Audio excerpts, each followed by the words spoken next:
హైదరాబాద్ లో కన్సల్టేషన్ మరియు 3500 రూపాయల colour Doppler test Avis hospitals లో ఉచితంగా పొందండి. నమస్తే రవి గారు. నమస్తే జయ. నవరాత్రుల్లో భాగంగా రెండవ రోజు అలంకరణ, అలానే దేవి భాగవతం నుంచి మనం ఒక కథ కూడా చెప్పుకుంటున్నాం రవి గారు. ఈరోజు రెండవ రోజు కదా. అయితే ఈ రెండవ రోజు మనకి శ్రీశైలంలో అమ్మవారికి నవదుర్గల్లో రెండవ అవతారమైన బ్రహ్మచారిణి అవతారం వేస్తారు. ఈ బ్రహ్మచారిణి అవతారానికి ఒక చక్కటి కథ ఒకటి చెప్తారు. మనం పార్వతీదేవి హిమోత్పుత్రికగా జన్మించింది నిన్న, శైలపుత్రిగా. అయితే ఆవిడ ఈ శివుణ్ణి అర్చించడానికి వెళ్తుండేది. ఈ హిమవత్ పర్వతం దగ్గర ఎక్కడుంది? హిమవత్ పర్వతం మనకి భారతదేశానికి ఉత్తర దిక్కులో ఉందా? సరే, రెండవ రోజు శ్రీశైలంలో అమ్మవారిని బ్రహ్మచారిణి రూపంలో అలంకరిస్తారు. ఈ బ్రహ్మచారిణి అమ్మవారి అంటే నవదుర్గలలో రెండో ఆవిడ బ్రహ్మచారిణి. ఈవిడ ఏంటంటే బ్రహ్మచారిణి అంటే మనకు తెలుస్తోంది వివాహానికి ముందేదో అని కదా, వివాహిత కాదు అని. అయితే ఈ వివాహిత కాని ఈవిడ ఏంటంటే పార్వతీదేవి హిమవంతుని పుత్రికగా జన్మించింది. హిమవత్ పర్వతంలోనే శివుడు తపస్సు చేసుకుంటున్నాడు, కొంచెం పై భాగంలో ఉన్నాడు. అయితే ఈ పరమేశ్వరుడు అక్కడ తపస్సు చేసుకుంటుంటే కాస్త అంత అయిన పుత్రికని మన హిమవంతుడు శివుడి పరిచర్యకి నియోగించాడు. ఈవిడ రోజు వెళ్ళి ఆయనకి పరిచర్య చేసేది. ఆయన తపస్సు చేసుకుంటూ ఉండేవాడు శివుడు.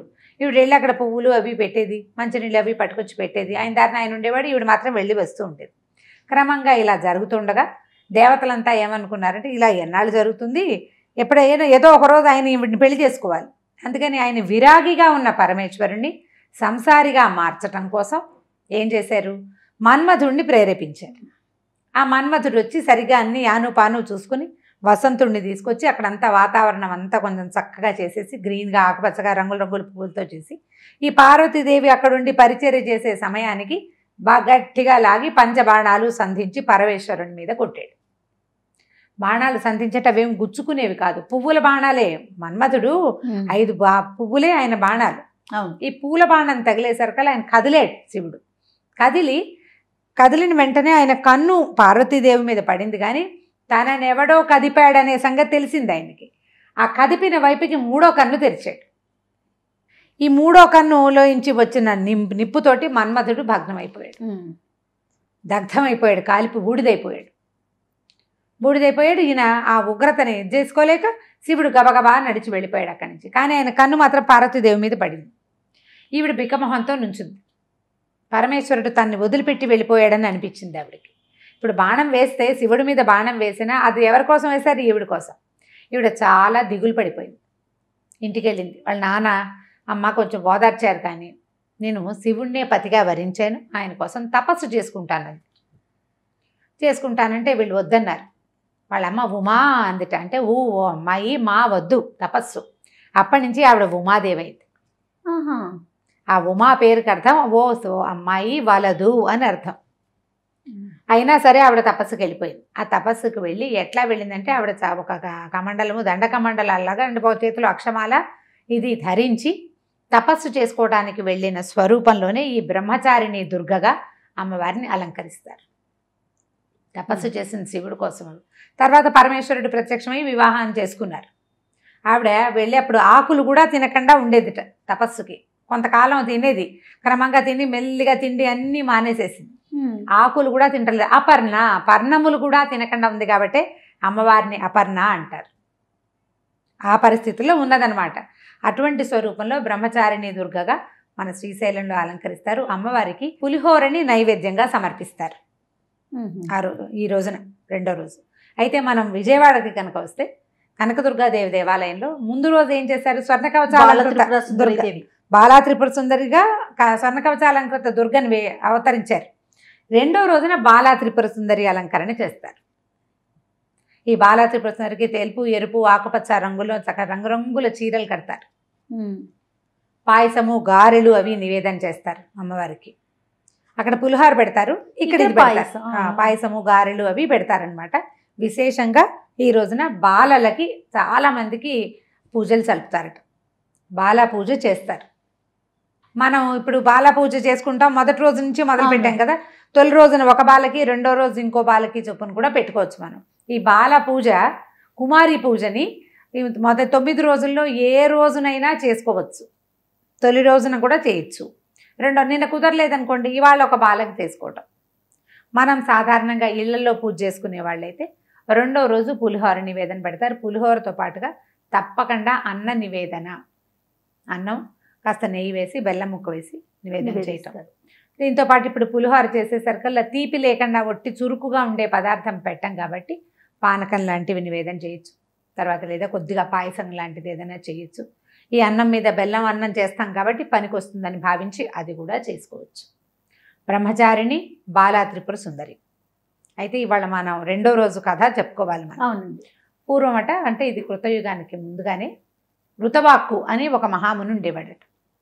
ఆయనకి భార్య, ఆయన ఒక అడవిలో తపస్సు చేసుకుంటూ ఉండేవారు. సంతానం కోసం చాలా ప్రయత్నం, ఎప్పటికో ఒక కుమారుడు కలిగాడు వాళ్ళకి. కడితే వాడు ఎప్పుడు పుట్టాడు? రేవతి నక్షత్రంలో గండాంతకాలం అంటారు. ఆ చివర అది గండాంతకాలం అంట. ఆ కాలంలో పిల్లవాడు జన్మించాడు. అబ్బాయి పుట్టాక భార్యాభర్తలిద్దరికీ విపరీతంగా జబ్బులు చేసినాయట. ఆది వ్యాధులు అంటారు, వదిలిపెట్టల. చాలా తీవ్రమైన అనారోగ్యం వస్తే వాళ్ళిద్దరు ఎంతో బాధపడ్డారు.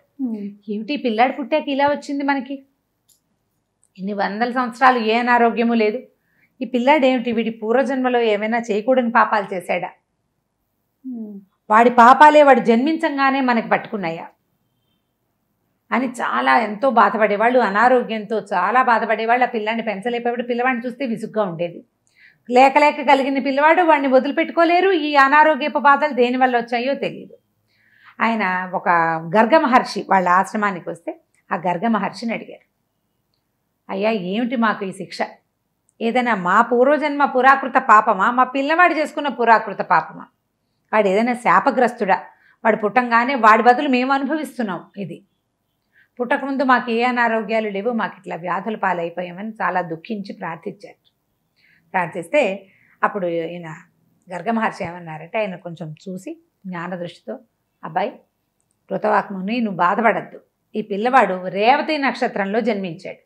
ఆ రేవతి నక్షత్రంలో ఆ గండాంత కాలంలో పుట్టడం వల్లే పిల్లవాడు పుట్టిన సమయం బాగుండక మీకు ఇట్లా అనారోగ్యం వచ్చింది. కాబట్టి నువ్వు కంగారు పడకు, అమ్మవారికి పూజలు చేసుకో, ఈ రేవతి నక్షత్రం తాలూకు ప్రభావం నుంచి పిల్లవాడు బయటపడతాడు, నువ్వు కూడా బయటపడతావని చెప్పాడు. ఆయన దుర్గ ఉపాసన చేయించు, నీ పిల్లవాడికి వచ్చిన సమస్యలు తీరుతాయన్నాడు. అంటే నక్షత్రాలలో ఏదైనా దోషాలు ఉండి జన్మించిన వాళ్ళకి దుర్గోపాసన గనక చేస్తే ఈ ఇబ్బందులు తొలుగుతాయి. అది దేవి భాగవతంలోనే చెప్పబడింది. దుర్గోపాసన చేసి వాళ్ళ కష్టాల నుంచి తీరిపోయాయి కానీ ఆయన అనారోగ్యం తగ్గింది. కానీ ఆయన కోపం పట్టలేక రేవతి నక్షత్రాన్ని శపించాడు భూమికి రాలిపోమ్మని. ఆ రాలిపోయిన రేవతి నక్షత్రం కింద పడిపోయింది భూమిలో మీదకి, ఆకాశం మీద నుంచి కుముదాద్రి అనే ఒక పర్వతం మీద పడింది. పడేసరికి ఆ పర్వతం ఎంత శోభాయమానంగా అయిపోయిందో ఆ నక్షత్రం పడేసరికి. అప్పటి నుంచి రైవతకాద్రి అని పిలిచేవాళ్ళట ఆ పర్వతాన్ని. మహాందంగా తయారైంది ఆ కొండ. ఎన్ని పువ్వులు పూసేసేవో, ఎన్ని కాయలు కాసేసేవో, ఎన్ని సెలయేళ్ళో, ఎన్ని లేళ్ళో, ఎంత ఇదో మహాద్భుత సౌందర్యంగా తయారైంది. అయితే ఈ రాలిపడిన నక్షత్ర కాంతి ఒక కన్యగా రూపొందిదట. ఒక ప్రముచుడనే ఒక మహాముని అక్కడికి వచ్చి పిల్లని చూసి ఆశ్చర్యపోయాడు. ఇంత అందగత్తెనా, ఇంత చక్కటి పిల్ల ఇక్కడ ఆకాశం నుంచి పడిందని ఆ కన్యని తనతో తీసుకెళ్ళి పెంచుకున్నాడు. పిల్ల చక్కగా పెద్దదై, చిన్న పెద్ద పిల్ల ఏం పుట్ల, ఇంత పిల్ల, కన్య అంటే చిన్న పిల్లనే అర్థం. అదేలేండి. ఈ పిల్లని పెంచుకున్నాడు. పిల్ల చక్కగా పెద్దదైంది. ఆయన ఈ ప్రముచుడిది పెద్ద ఆశ్రమం, ఎంతోమంది శిష్యులు, గౌతమాది శిష్యులు చాలామంది ఉండేవాళ్ళు. ఆయనకి పిల్ల కొంచెం పెద్దదయ్యాక పిల్లని ఒక చక్కటి వాడికి ఇచ్చి వివాహం చేయాలనుంది. తను పెంచుకున్న పిల్ల కదా, పెంచిన ప్రేమ చాలా గొప్పది. అయితే ఈ పెంపకం వల్ల ఆయనకి మంచి వాడికి ఇవ్వాలని కోరికగా ఉండేది. ఉంటే ఏమైంది, ఒకనాడు అగ్నిహోత్రుడిని ప్రార్థించాడు, నా పుత్రికకి, నేను పెంచిన పిల్లకి ఒక చక్కని వరుణ్ణి సూచించమని. నేను సూచించేదేమిటి, ఈ అమ్మాయికి దుర్దముడితో వివాహం అవుతుంది. దుర్దముడనే గొప్ప రాజు, చాలా గొప్పవాడు, అతనితో వివాహం అవుతుంది, ఇది ముందు రాసి పెట్టున్నదేనని చెప్పాడు. అయితే దైవవశాత్తు ఆ రోజు సాయంకాలం ఆ దుర్దముడనే మహారాజు అడవిలో వేటకొచ్చి ఈ ప్రముచ మహాముని ఆశ్రమానికి వచ్చాడు. ఆ వాకిట్లో లేడి పిల్లలకి గడ్డి తినిపిస్తూ కనపడింది రేవతి ఆయనకి. ఆ పిల్ల పేరు రేవతి అని, రేవతి నక్షత్రమే కదా. అయితే ఈయన అడిగాడు, ప్రియా అని పిలిచి, ప్రముచ మహాముని ఉన్నారా అని అడిగాడు. ఆ ప్రియా అని అడిగితే, ప్రియా అంటే ఈ ప్రేమించే ప్రియ అని అర్థం కాదు, డియర్ అని, ఓ బాలిక, ఓ చక్కటి పిల్ల, అలాంటి పదం అది. ప్రియే అన్నాడనమాట సంస్కృతంలో. ప్రియే ప్రముఖ మహర్షి ఉన్నారా అని అడిగితే హోమ గుండం దగ్గర ఉన్నారు, అక్కడ ఉన్నారు అని చెప్పింది.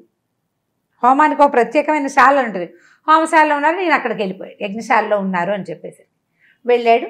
వెళ్ళిన తర్వాత ఆయనకి ఎప్పుడైతే ఈ రాజు లోపలికి వస్తుంటేనే ఆయనకి వెలిగింది. అగ్నిహోత్రుడు చెప్పినటువంటి దుర్దముడు ఇతనే, తన కూతురికి కాబోయే భర్త.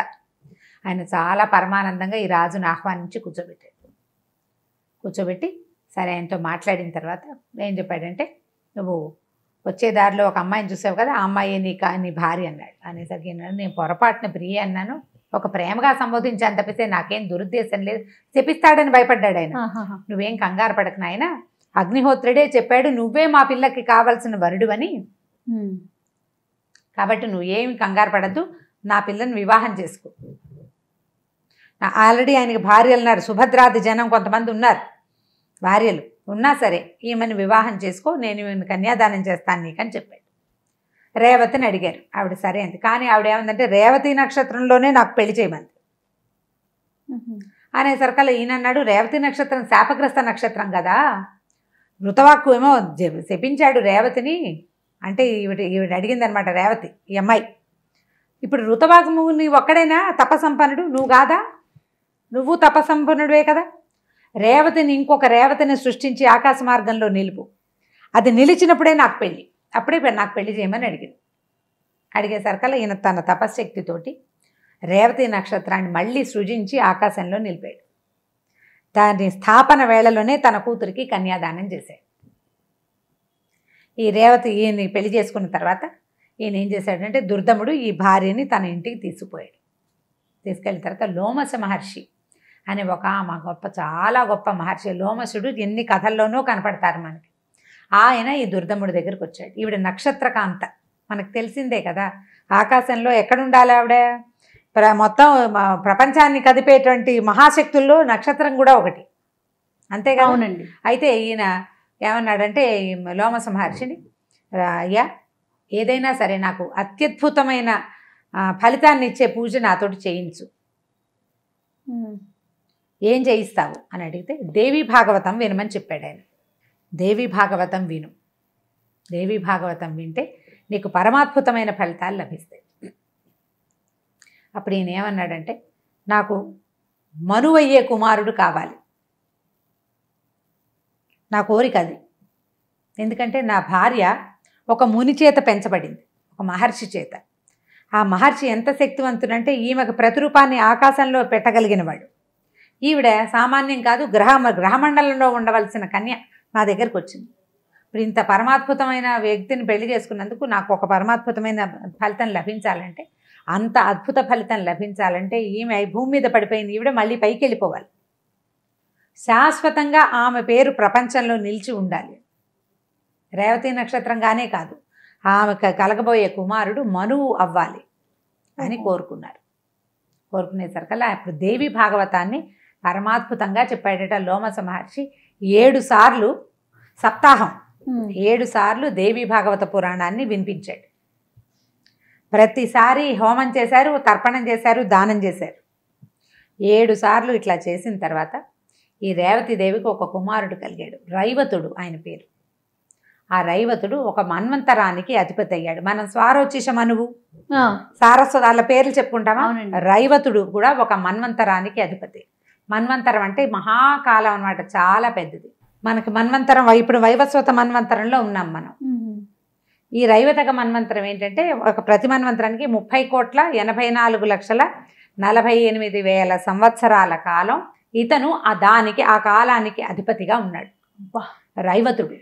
ఆయన ధర్మశాస్త్రం రచించాడు, కర్త వక్త కూడా ధర్మశాస్త్రం రాసి చెప్పాడనమాట. అంత మహానుభావుడైన కుమారుడికి జన్మనిచ్చింది రేవతి నక్షత్రకాంత. దానికి కారణం దేవి భాగవత శ్రవణం. దేవి భాగవతం చదివితే వింటే అంత అత్యద్భుతమైన ఫలితాలు వస్తాయి. శాపగ్రస్త అయినటువంటి రేవతి నక్షత్రం, ఆమె నుంచి ఇటువంటి కుమారుడు జన్మించాడు. కాబట్టి ఈ మాట చెప్పాడు కుమారస్వామి. దేవి భాగవతం అంత శక్తివంతమైనది, నిత్యపారాయణ గ్రంథంగా చేసుకోవాలి. దేవి భాగవతంలో రకరకాల దేవి వైభవాన్ని చెప్పేటువంటి ఎన్నో కథలున్నాయి అని అగస్త్య మహర్షి లోపాముద్రాదేవికి షణ్ముఖుడు ఈ కథను తెలియజేశాడని సూత మహాముని తన శిష్యులకు చెప్పారు. అంత గొప్పది దేవి భాగవతం. కాబట్టి ఈ కథలని మనం చెప్పుకుందాం అన్నాడు. మనం 2 కథలు 2 రోజులు చెప్పాం.